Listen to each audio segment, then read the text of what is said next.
I want to address this. I never heard about John Taylor and Jerry Rice getting to it with the 49ers with Joe Montana. Never heard that. I was watching an old clip with Joe Montana on the Dan Patrick show. He said Jerry might give him a look once in a blue if he wasn't getting the rock. Never came out and disrespected him.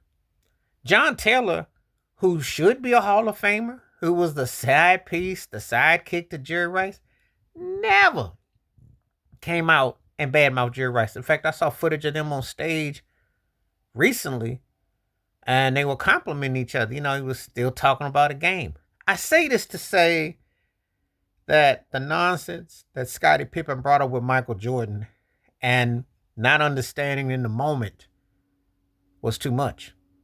Not understanding the moment. When you're not humble, not getting that it takes people to win and understanding that.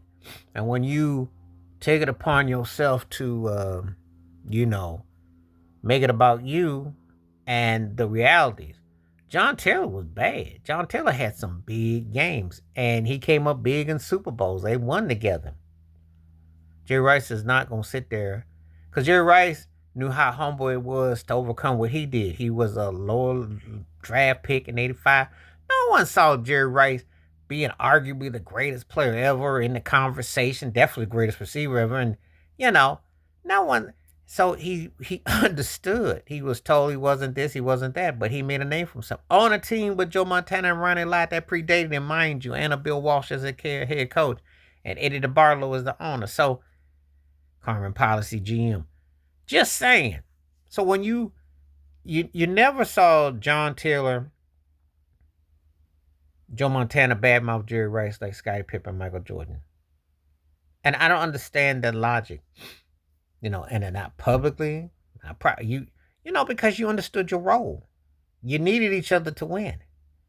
So I don't understand where this tension and this friction comes from and why people got to act like that. And, because it takes you to be successful. It takes you to put your best foot forward. So why does it have to be that way? Why do people act like that?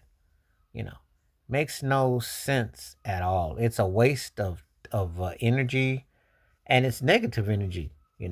John Taylor complimented really well. When you see successful teams that are dynasties and they leave a mark, yeah, it's going to be sacrifices because one person is a superstar player and the others, they play their role. Doesn't mean you don't shine. Doesn't mean you don't matter. Doesn't mean you don't count. It's all about playing your role and bringing the best foot forth that you possibly can. So, and I'm going to talk about that with other teams as I'm going to, get into this. But I thought about it because that came up on a clip watching John Taylor. You never heard him and Joe Montana dissing Jerry Rice like Scottie Pippen did Michael Jordan. You never heard that. So I don't clap for that, and I don't think that it's a good look. I think it's a tacky turkey move, and I think it's jive to be doing that. I think that you got a lot where you can be putting your energy to better usage. And so I missed that. I missed that when cats used to understand that logic that, hey, maybe we shouldn't go to that because that's not a good look to do. So anyway, let me know what you think though. John Taylor, Joe Montana, never dissing Jerry Rice, unlike Scottie Pippen and Michael Jordan. Let me know what you think. Please hit like, subscribe, work on thoughts, comments, and I do respond. Thank you. Wash your hands. Keep your mind clear. Watch out for another. Share it if you like. Stay safe, stay blessed, stay woke, stay free. And my one time. Peace.